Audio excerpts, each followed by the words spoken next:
The wife disclosed that she had permitted her lover to engage in sexual intercourse with her for a brief period after 11 years of deception. The objective is to salvage a 19-year marriage with 3 children. The incident occurred 11 years ago when I was 27 years old and my wife was approximately 30 years old, with a son who at the time, our children were aged 2 and 8. We had been cohabiting as partners for 8 years. I am now 38 years old and my wife is 41 years old. We have been together for 19 years and married for 11 years. We have 2 additional children, the youngest of whom is a girl who is 6 years old and an 8-year-old boy. A year has elapsed. I kindly request your patience as I navigate the nuances of expressing myself in English, which is not my native language. Our first 8 years together were characterized by a series of challenges and triumphs. Despite these fluctuations, we remained steadfast in our commitment to each other and were unwavering in our support for one another. Our relationship was largely free of significant issues, and we had a strong bond prior to my meeting my wife. I had been in a relationship that spanned 4 years, during which my former partner engaged in infidelity, which ultimately led to the dissolution of that relationship. It was challenging for me to trust someone again. It is noteworthy that my wife was cohabiting with a partner for approximately 1 month when we met. However, they were unable to spend time together because she relocated to my region to pursue employment shortly after accepting the partner. In her statement, she asserted that there was no genuine connection between them and that she eventually terminated her relationship with him because of me, despite my difficulty in trusting. I did so nevertheless, particularly when we were already living together and had a child. After she made the decision to return to work, I chose to quit working in order to finish my final year of education. This is when the issues began. My mother was responsible for our child while she was working, and I was able to focus on my studies due to the fact that my mother resided in a different region. It took us a full day to travel so that we could bring our son to visit her after staying. After a month, we returned to our respective residences with our mother. At this juncture, our relationship was functioning optimally. We elected to retrieve our son after a 6-month interval, with the understanding that I would be responsible for bringing him back to our residence after a 3-week period. I ultimately returned with our son, while my spouse remained in our apartment to relax. At this time, we were already confronting challenges with her the workers had a habit of going out for drinks after work, which resulted in conflicts between us. She became obstinate and entitled as a result of this, stating that she was with friends, including her cousins, who were also her co-workers. Despite my specific request that she refrain from participating in such activities, I communicated with her daily via phone calls and texts while abroad. Upon my return, I observed that she had exhibited an exceptionally pleasant demeanor and was more active than usual while in bed.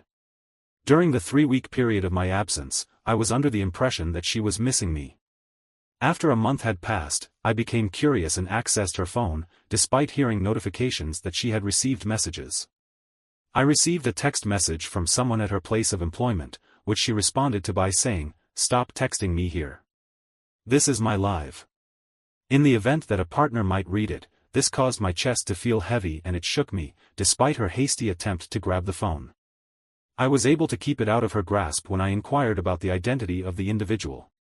She stated that he was of no consequence. She stated that she needed to travel to her sister's house in order to get her hair done and in preparation for the Christmas party that was going to be held at the firm that evening. Upon her departure, I informed her that she would not be able to. I informed her that I would not be able to accompany her, and I responded to the call. The caller was the spouse of the man with whom my wife had been texting. This information came as a complete surprise. It would appear that the individual had kept his phone open. The text messages that I had sent to her boyfriend that morning verified some of her assumptions that they were having an affair at work. She informed me that her spouse had suspected that they were having an affair at work. When I asked her if it would be okay for me to meet her in person so that I could read the text messages, she replied in the affirmative. My wife informed me via text message that it was acceptable for my partner's sister to have her hair done with her sister. I took my son to her house so that she could have her hair done. I informed her that I was going to meet someone and that she had a responsibility to explain things to me when I returned. When I finally met her AP's girlfriend, she gave me permission to view all of the text messages that had been sent between my partner and her AP. Additionally, his girlfriend communicated to me that on a specific evening, he did not return home. On that particular night, someone witnessed him with my partner engaging in activities such as drinking with friends and dancing. On that evening, she stated that they appeared to be more than just friends. They were always together and then disappeared. The blow that hit me the hardest was that during the 3 weeks that I was away with my son, that time period was not one in which I was at home. I am rendered speechless and unable to collect my thoughts when I consider the events that have transpired. The girlfriend of the Associated Press, AP, stated that she confronted my partner at work. However, she asserted that nothing occurred that night and that they are simply friends. She was unable to get a taxi at that moment and merely requested that he drive her home. It is evident that she did not believe his account and I did not either. Consequently, I expressed my gratitude to her and apologized for the incident. That evening, after my spouse returned from the Christmas party at their place of employment, I addressed the incident with her. It was a highly emotional period. I requested that she be truthful with me, but she merely stated that there was no truth to the matter, as she had become enmeshed in a complex situation. I experienced significant distress and dismay. I was enraged and had already considered leaving, but for some reason. We did not separate, primarily because my child was present. She asserted that nothing had occurred that evening and that the man had merely dropped her off at our gate. She instructed him to depart immediately after he had left her there. I have a sense that there is more to the story, but I have chosen to accept it and move on with my life. I made a conscious effort to forget about it and to erase it from my mind. During that time, I became ill and needed her presence. In order to receive medical attention, she continued to work at her job for an additional year before ultimately resigning. Following the incident, she informed me that she never spoke to him again at work, that she never went near him again, and that she ignored him while at work due to my access to her electronic devices. Additionally, she ceased socializing with him. 2 years after the incident, I learned that the man had died in a motorcycle accident. My partner did not appear distressed by this news or by other developments. After what seemed like an extended period, we had finally moved on, and she became pregnant with our second son. Following the marriage, everything returned to its previous state. When we had disagreements, I occasionally brought up the issue with her AP, who had since passed away. This was an attempt to gain the upper hand, but she became defensive and implored me to allow the man to rest in peace. After a year had passed, a conflict emerged between us almost a month ago, and I brought up the subject once more to her. Prior to that, everything was functioning normally. Her anger was so intense that she demanded to know when I would stop questioning her about it. I had the impression that something was going on that day, which is why I exerted a little bit more effort. I informed her that someone had seen them arrive at our apartment that night and that he had gone inside. Given the circumstances, it was reasonable to conclude that the motorcycle had been parked there until morning. However, no one had informed me about it. I had simply misrepresented the facts to her. She had previously informed me about the night that he dropped him off at our gate and then left immediately afterward. I had not disclosed this information to her in any setting.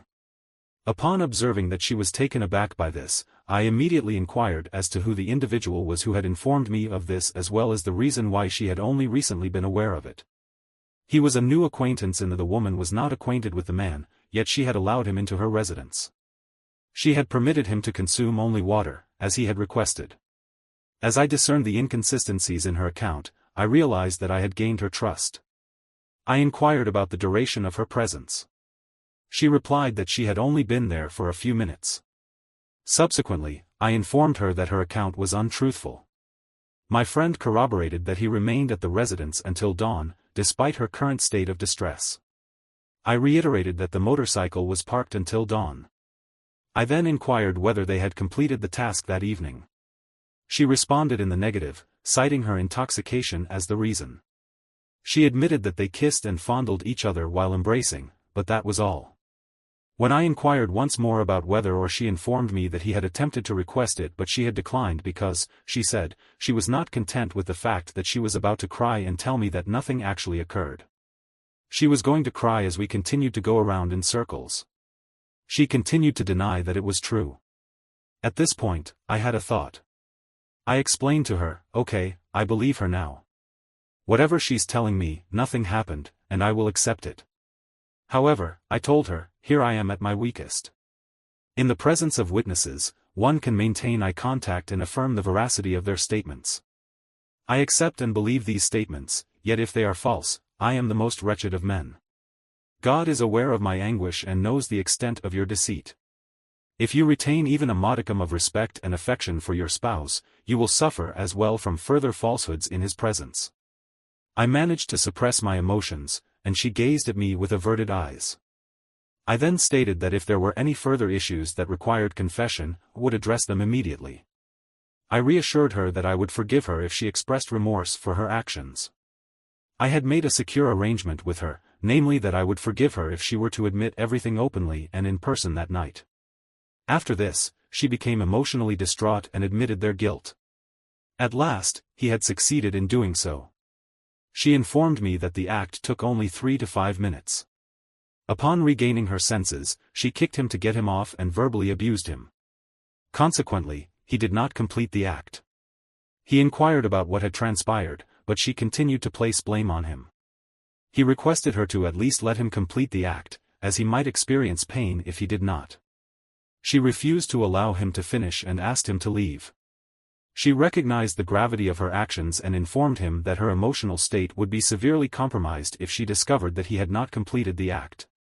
He requested that she allow him to continue, citing the potential for pain due to his inability to finish immediately. She proceeded to take a lengthy shower, during which she experienced a profound sense of emotional distress and physical discomfort. The assertion that he took advantage of her by kissing and fondling her despite her initial declination is a claim that requires substantiation. It is evident that as the encounter progressed, he became increasingly insistent, which instilled a sense of terror in her. The prospect of what he might do if she persisted in her rejection was a significant factor in her decision. He informed her that he was far away and that no one would know if no one would tell, and he would not make her pregnant. Additionally, he assured her that he would not make her pregnant. The motivation behind her decision to acquiesce is unclear. She sought to hasten the conclusion of the encounter by blocking him out of her thoughts and focusing on me instead. While he was using her, she refused to let her thoughts wander away from me. The fact that he was so young and had not been circumcised, in addition to the fact that she was under the influence of alcohol, caused her to feel numb during the time that he was abusing her. This prompted me to take notice. She informed me that she was repulsed by him and thought only of me. I surmised that she terminated the relationship when she observed that he was unable to complete the act due to his inebriation. This information came as a complete surprise to me. Despite the significant disruption to my life, I continued to communicate with her, reassuring her of my commitment to forgive her. We ultimately decided to conclude the conversation and retire for the night. I reassured her that she need not be concerned. However, at that moment, my mind was racing. I was informed that she was afraid that her confession would alter the way that I viewed her and that this would cause me to abandon her. It was then that she began to rouse me, and we accomplished it that night. Nevertheless, she is the only one who did all of the work. I responded by saying, "Don't worry about anything. We will face this step by step." However, my mind was on the verge of exploding at that time. I had a difficult after that. I made the decision to inquire further about the events that transpired that evening. However, she continued to maintain her belief that he did not complete the tale and apologized once more for what she had done. She expressed her desire for my forgiveness and stated that she did not want me to abandon her. She indicated that she was willing to do everything for me. However, it was a falsehood on her part to tell me that she had also been suffering all those years. She said she suffered as a result of that. She developed anxiety and depression as a result of her actions. She recently disclosed that she had lied for 11 years because she did not want to cause me harm and because she did not want our family to be destroyed, as our children would be the most severely affected. She is aware of how she disregarded me and betrayed my confidence by allowing him to remain at our place and carrying out the actions she did. She is deeply remorseful for her actions and acknowledges that it was an error in judgment. She maintains that she did not intend to do anything and that he simply took advantage of her vulnerability on that particular evening. She has admitted to me that she made a mistake and that she does not love him. She has even gone so far as to tell me that she wants to tell her sister about it and that she wants to know if she can report him because she felt scared and coerced. However, she ultimately opted against doing so because she was afraid of what would happen if I found out. I consider all that she has stated, but I no longer believe each and every one of them. She informed me that they are always together at work, going to their task, and that he showed her interest by always giving her food and asking whether she had already eaten. I asked her if it is possible that she doesn't have any feelings for him. She said that it is difficult for her to not have any love for him. In her confession, she admitted to a slight attraction to him, but she did not claim that she already loved him. According to her, she only had a slight fondness for him due to the attention he received, and that was the extent of it. When I inquired about her feelings towards him, she responded that she did not feel attracted to him and that she simply enjoyed his company and the attention he provided. None of her feelings for him were romantic, even though it has been approximately a month since D-. Regarding the children, we are doing well and have decided to maintain the status quo. However, I informed her that I was still deciding what would take place and that I had not yet forgiven her, despite my promise to do so if she admitted her guilt.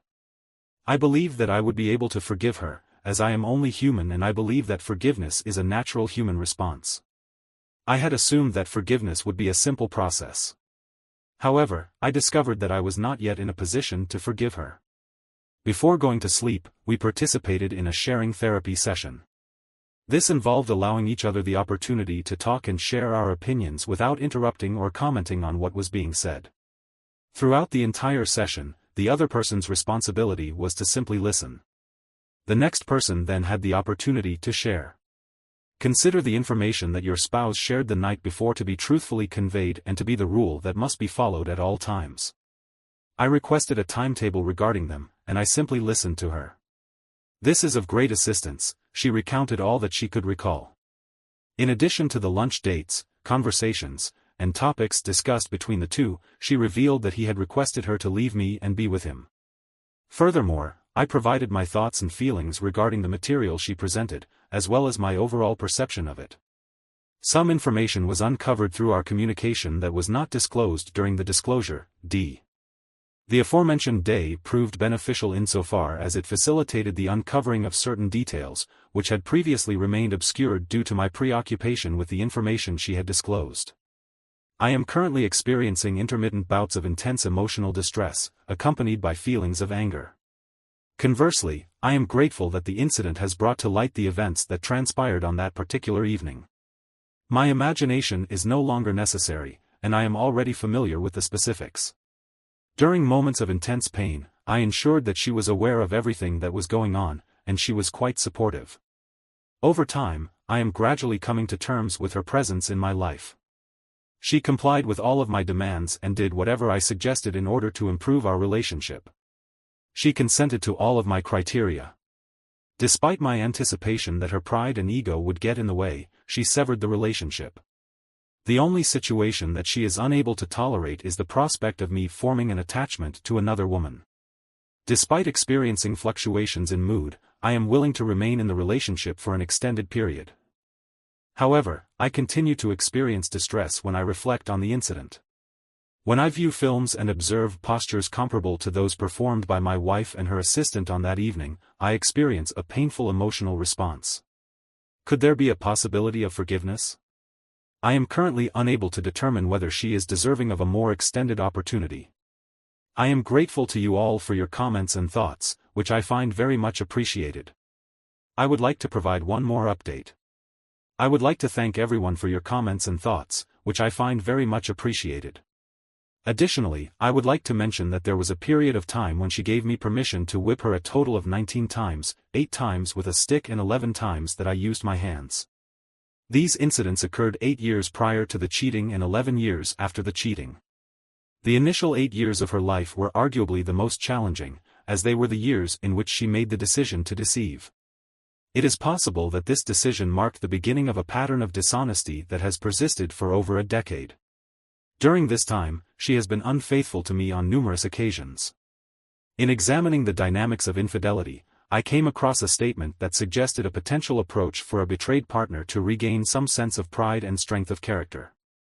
This approach involved allowing the unfaithful spouse to face the consequences of their actions with the understanding that it would help them to recognize the need to change. This suggests that those who engage in infidelity may have underlying narcissistic tendencies.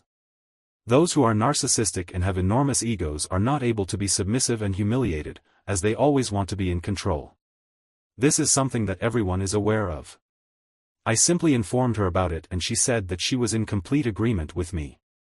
However, I can assure you that it was not a walk in the park for her, despite the fact that it is not in my nature to cause bodily harm to another person. The marks that I made on her body even caused me to damage my hand for her to be able to walk and sit in an appropriate manner.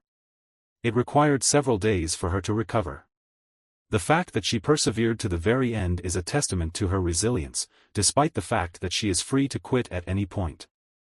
I will freely admit that the fact that she allowed herself to be subservient was a significant factor in our relationship. The act of enduring my punishment and allowing me to regain my shattered sense of manhood was, in and of itself, a form of retribution. It provided me with a sense of control and relaxation during that period. I felt that I had the upper hand in prolonging my relationship with her.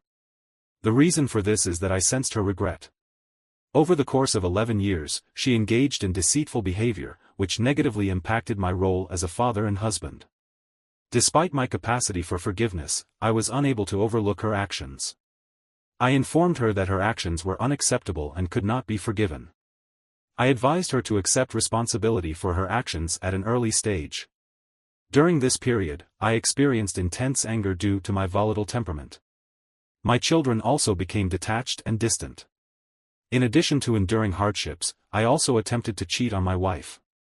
However, I was able to stop myself at the last moment. My wife was aware of my infidelity while I was destroying the house. She was sobbing in the corner of the room due to the issues we were having. I am currently filled with a great deal of rage when I think about it. I do not believe I will be able to tolerate the person in the future. I would have already sought a separation if I were in my wife's position. Additionally, I have experienced near-death situations due to illness and accidents, which have provided insights into life's more profound realities, despite my wife's perspective. I am aware that not everyone may concur with my assessment, but I stand by it nonetheless, despite the possibility of accusations. I was accused of being weak, yet my perspective on the matter is the antithesis of this accusation. I experienced feelings of isolation, despite the impression that I had a home with my wife. In reality, I was homeless, even if she had not yet admitted it to me. At that time, I offered her a second chance, but made it abundantly clear that it was the final chance she would ever have. Furthermore, we agreed that I would be in an open relationship, but she would not. This would only occur in the event that I have already determined that she is no longer fulfilling the roles of a good wife and mother to our children. If she is aware of this fact, will I utilize this option? I ensured that she was aware that I retain the right to make this choice and that I am able to do so when necessary. It is imperative that she abstains from involvement in matters pertaining to infidelity. In the event that she becomes aware of any interest from another individual, she is obliged to disclose all pertinent information to me so that we can intervene at an early stage and prevent any further complications. She complied with this request. Furthermore, I informed her that should I ever suspect that she is concealing something from me, it will result in should I gain the impression that she is concealing something from me once more, the inevitable consequence will be the dissolution of our relationship. I am convinced that all of my children belong to me, and their physical appearance is identical to mine. Indeed, my daughter is resentful of this fact, as she is a reflection of me. It seems that there is no need for DNA testing. I also contemplate what might have been had I simply left 11 years ago. I adhere to theistic beliefs and am aware that there is a rationale behind God's decision not to permit it to take place. Despite the simplicity of the alternative, I maintain my belief in God. Additionally, I question whether leaving at this moment would be beneficial, despite recognizing that it is not the optimal decision. In a nation where divorce is not legally permitted, we have reached a consensus, despite the objections of some. Some may be unable to move on from infidelity. I am moving towards embracing what has occurred and acknowledging that it is a natural part of life. Life is brutal and unforgiving, but it is up to us to decide whether or not we will allow it to consume us. I pray that God will bless all those who are currently experiencing pain. You have my support, and I pray that you will be able to. One must find the strength within oneself to reject anger and instead embrace love. The second update is that we are still working to reconcile. Time is a significant component for me when it comes to dealing with all of this.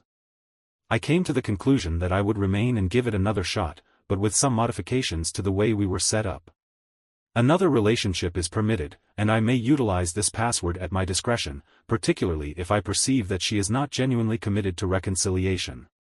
We have agreed that I may pursue another relationship, provided that she is kept informed. She is currently open with her gadgets and will inform me if someone attempts to engage with her at work or elsewhere. It is imperative that we address this issue as soon as possible, given that she has only been given a second opportunity and no other choice for a third. She must avoid any involvement that could lead to infidelity or result in me accusing her of wrongdoing once more.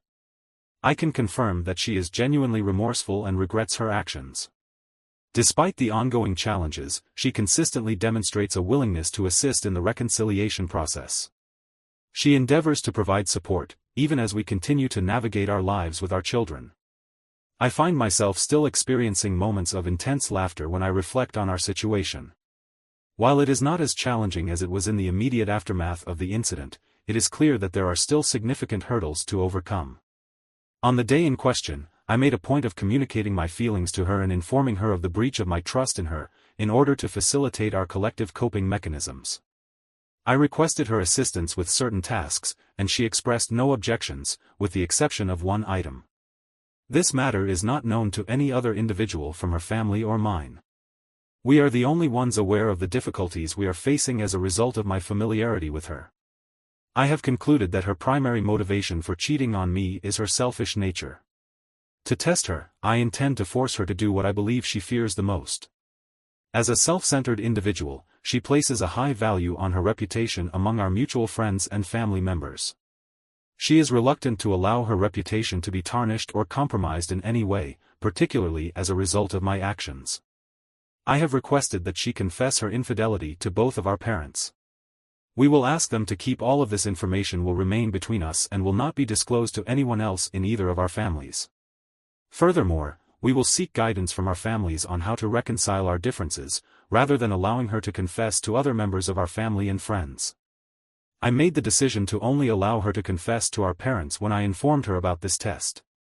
I observed that her response was sincere. This is the basis of my observations when she realized that both of our parents would be aware. The fear she displayed was evident in her eyes.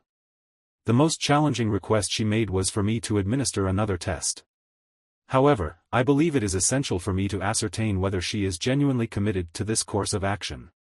She wants us to maintain confidentiality and address the issue independently. However, I believe it is crucial for me to gain a deeper understanding of the matter. I informed her that I regarded herself, I have identified centeredness as the primary adversary and have set out to overcome it by compelling her to make the greatest sacrifice for me, namely, to give up her reputation to our parents. This is a necessary step in the process of reconciling our differences, given that she is the mother of my children. I have decided to only require her to confess to both of our parents. This is because I want to preserve her dignity for the sake of protecting others. Her dignity is to be protected for the benefit of others. It is sufficient for her to demonstrate that she is capable of making this ultimate sacrifice. After a period of time, she acquiesced but initially requested that I allow her to inform her parents about it. She will then proceed. I informed her that I considered it a triumph and that it would facilitate reconciliation. I assured her that once she achieved this, would lose my past in order to have another relationship, and I would only concentrate on giving her my full attention once more. I intend to replace her as her partner in we are going to move on from this unfortunate situation. I have made it clear to her that I am willing to forgive her, but that I cannot condone her actions. Cheating is unacceptable and incompatible with the values of a healthy relationship. I would like to hear from those who have reconciled successfully. In light of these considerations, what do you consider to be the most important test that you believe is required for you to demonstrate that your marriage is still worthy of another chance? I took into account numerous factors, including our children and our lives together over the 19 years that we were married, despite the fact that she lied to me for more than half of that time, and my feelings toward her. Based on these factors, I believe that she has expressed remorse for her actions and has demonstrated a commitment to rectifying the situation. Furthermore, she has dedicated herself to our family. The DNA results have confirmed that I am the biological father of her children. There is no evidence of sexually transmitted diseases. She engaged in deceit for 11 years, but it appears to have been motivated primarily by a desire to safeguard the integrity of our family. This aligns with my initial assessment. It is evident that half of this peacetime plays a significant role in how one copes with situations. It is unfortunate that I was cheated and lied to, but I am aware that time is a factor.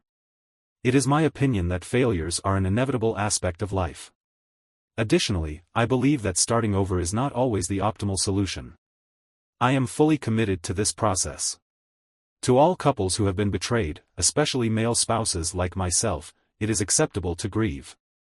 I empathize with the excruciating pain you are enduring. I hope that we can all attain the serenity we seek and that we can rebuild our trust in one another. To the spouses who have been cheated on, is it permissible to consider? One might consider oneself unfortunate for having been cheated, or conversely, fortunate for having discovered the truth. It seems inevitable that there will always be a cheater in a relationship, regardless of gender. My own experience of living with this reality has prompted me to raise this issue. My partner has already admitted her guilt to both our parents, 3 months after the event. Given their dissatisfaction with her, it is evident that they prefer us to reconcile rather than pursue separate paths, particularly in light of the children. I am gratified that she was able to accomplish this, despite the considerable challenges she faced. I am confident that I have the parents' support, as I was the one who disclosed the affair and provided them with a detailed account. In addition, my wife has communicated with them and expressed remorse for the affair. They acknowledged her apology and advised her to refrain from repeating the infraction. Furthermore, they informed her that she would have to regain my trust by maintaining secrecy regarding the affair and preventing its disclosure. Conversely, this is where her parents' perspective diverges.